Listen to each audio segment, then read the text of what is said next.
The written notice of the charge against him read, "The King of the Jews." The charge hung above the criminal for all to see, so there would be no doubt as to why they were being crucified. Crucifixion, you remember, was very public, not like capital punishment in say, the States today, where it's hidden away and kind of private. The sight of the person hanging there and the sign above their head told everyone why, and was a deterrent so that other people might not go down this same path. But in the case of Jesus, I'm not sure that the Roman governor saw it so much as a charge, but as a statement of fact. Of course, I don't know his heart, but it would seem that Pilate remained unconvinced that this man had done anything wrong. Back in Mark 15, verse 2, Pilate had asked outright, "Are you the King of the Jews?" "You have said so," Jesus replied somewhat enigmatically. And Pilate seemed to find this title and Jesus' reply fascinating. And when it comes to releasing a prisoner as a kind of a Passover treat, Pilate asked the Jewish leaders, "Do you want me to release for you the King of the Jews?" I think he's hoping they'll say yes. But when the chief priests stirred up the crowd to insist that Barabbas, not Jesus, be released, Pilate asked the chief priests, "What shall I do then with the one you call King of the Jews?" Almost as if to say, "Surely you do not want me to kill your king." And when they shout back, "Crucify him," Pilate comes back quite sternly and says, "Why? What crime has he committed?" And they just shout all the louder, "Crucify him." And Pilate sees that he's getting nowhere with these people. He understands that it's out of self-interest that the Jewish leaders have handed Jesus over, and he fears a riot, which would mean that his job is on the line. So he caves. Not before washing his hands symbolically in front of the crowd, as Matthew tells it in his version, and he declares himself innocent of Jesus' blood. So when it comes to this sign being put up, I think it's because Pilate actually believes it to be true. In fact, John's version, in John 19:21, the Jews protest, "Do not write that this man is the King of the Jews, but this man claimed to be King of the Jews." And Pilate comes back quite strongly and says, "What I've written, I have written." He's not going to change the sign. Friends, they killed their king that day. The one promised in the line of David, the long-awaited one, the one to whom the prophets had pointed, the one the Magi came asking to worship, the little baby born King of the Jews, the one who the soldiers mocked as King of the Jews, and yet, ironically, they spoke the truth in their mocking. He was the King. He was the King of the Jews, and he was the King of Kings, who in his triumph over death has conquered all and demonstrated that he really is King and Lord of all. He is that King of whom Isaiah wrote. We often read this at Christmas, but this is so significant here. "For to us a child is born, to us a son is given, and the government will be on his shoulders, and he will be called Wonderful, Counselor, Mighty God, Everlasting Father, Prince of Peace. Of the greatness of his government and peace there will be no end. He will reign on David's throne and over his kingdom, establishing it and upholding it with justice and righteousness from that time on forever. The zeal of the Lord Almighty will accomplish this." That is who this King is, who will come and put right all that we see wrong with the world right now. The one who will establish the new heavens and the new earth, where there'll be no more pain or crying or mourning or sadness or death, whose reign will be over an eternal kingdom. It will never end. And this King, he's not a tyrant or a bully or an oppressor. He is the servant King who served us by his death and gave his life as a ransom, as a rescue for the forgiveness of sins. Pilate was right to insist that this charge be pinned to that cross, and right to resist the call to change it to "this man claimed to be king." Pilate left it there as a great statement of fact. And the question I put to you this Good Friday is this: is he your king?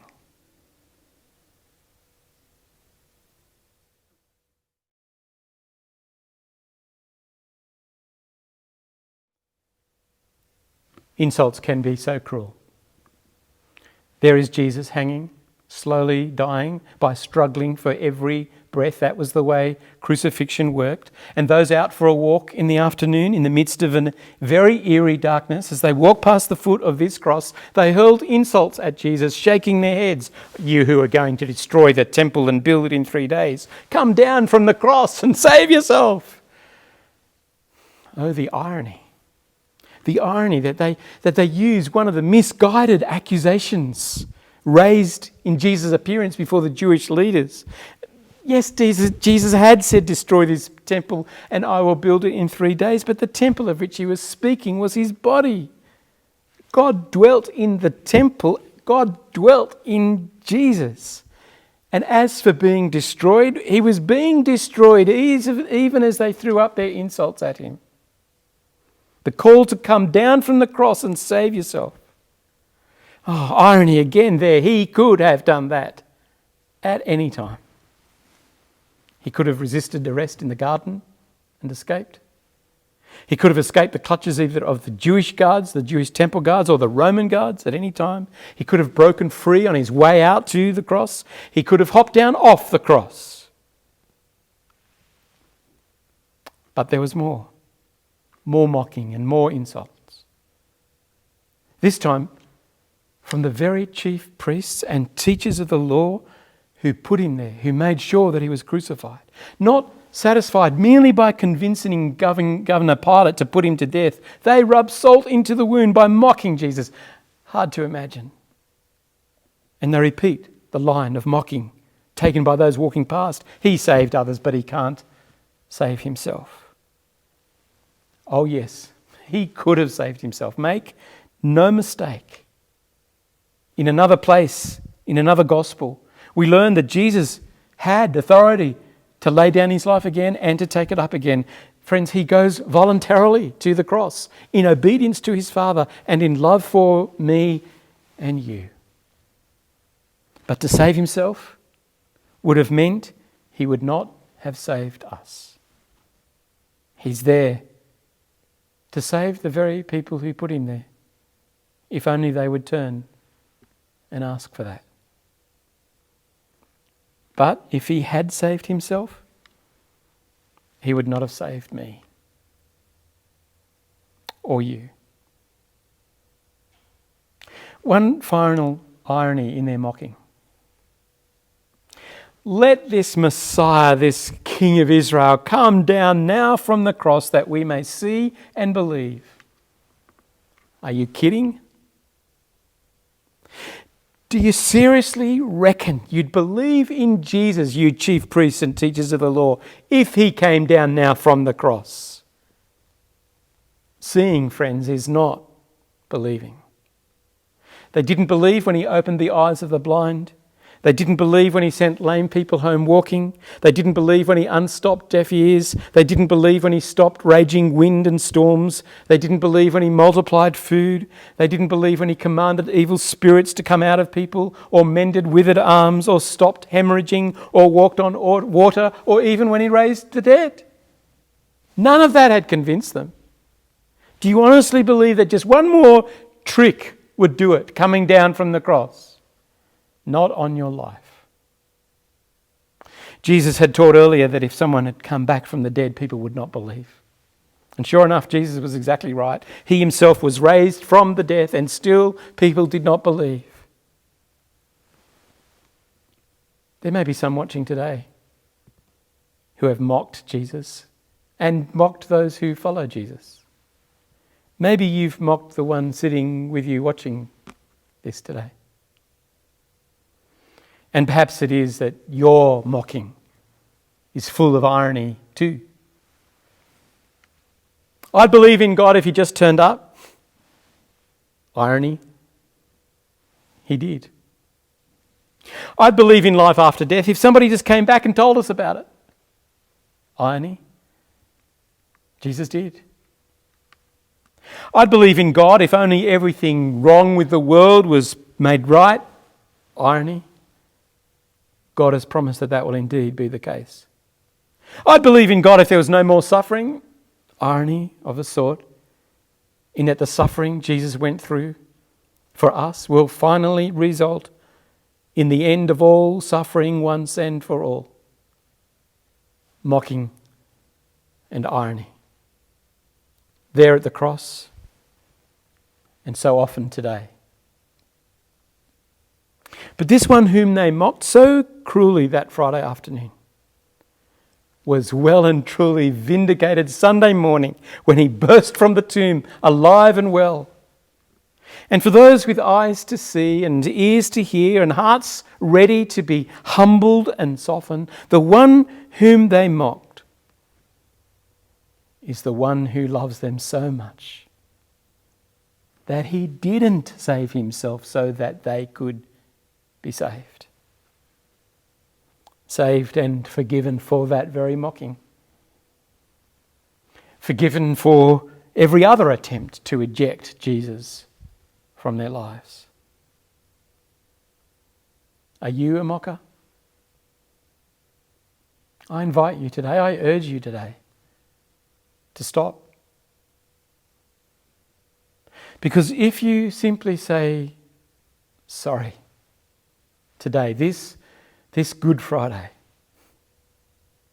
his death will save you from sin, from death, and you will find yourself forgiven and reconciled to God for all eternity.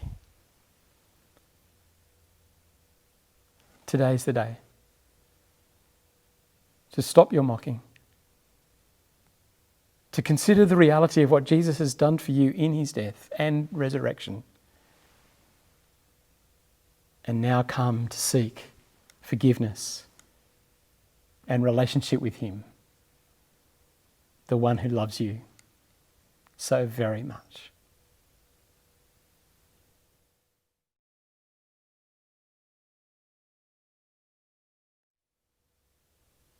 With a loud cry, Jesus breathed his last. And the curtain in the temple was torn in two from top to bottom. What was this about? Why include this detail? Why this saying, which seems to be about a housekeeping matter down in the temple? What did this have to do with Jesus being crucified outside the city on the hill? Everything. This is no coincidence and no accident. Notice first the timing. The tear in the curtain was at the very moment Jesus died. Notice second, the nature of the tear. It was from top to bottom, meaning no person did this. It was 9 meters high. So we need to ask, well, what's the background here? What's the story? What's the meaning of this curtain tearing? This curtain wasn't just a window curtain to keep out the light. It didn't just stop the flies coming in or something like that. No, this curtain separated what was called the Holy of Holies from the rest of the temple. The Holy of Holies was a very special place in the heart of the temple within which was kept the historic commandments of God. The very stone tablets on which they had been cut, into which they'd been cut. This was the very heart of the temple where God dwelt. And only the high priest was allowed to enter into this inner holy room, and only once a year and only after certain sacrifices had been made. No one else was ever permitted access. But now the curtain was torn.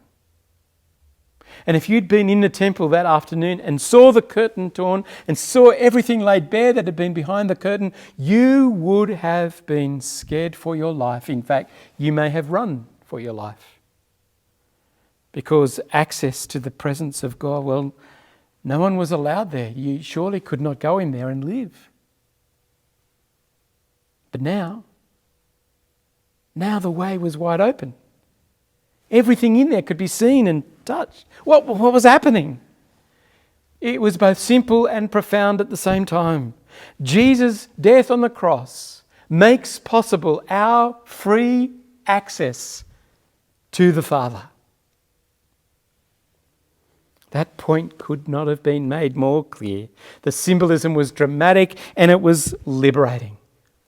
In the letter to the Hebrews, it's one of the letters we have in our Bibles that date from the middle of the first century. It comments on this and it says that we now have confidence to enter the most holy place by the blood of Jesus, that is, by the means of the death of Jesus, because by that death he has opened a new and living way through the curtain. Now, the temple's not even there for us to gain access to, but the meaning is, the significance of it is that you and I have access to God in our hearts, in our lives. Because Jesus' death has dealt with our rebellion. He's dealt with our living independently of God and doing our own thing. Jesus has paid the price for that, and so we gain access to God. Friends, that is the very wonderful news of Easter. That is why today is called Good Friday. Sinners can be forgiven. Rebels can be restored. Those who have made themselves their own gods have a way back to the one true God. People who have been doing their own thing can return to relationship with God and serve him as their Lord.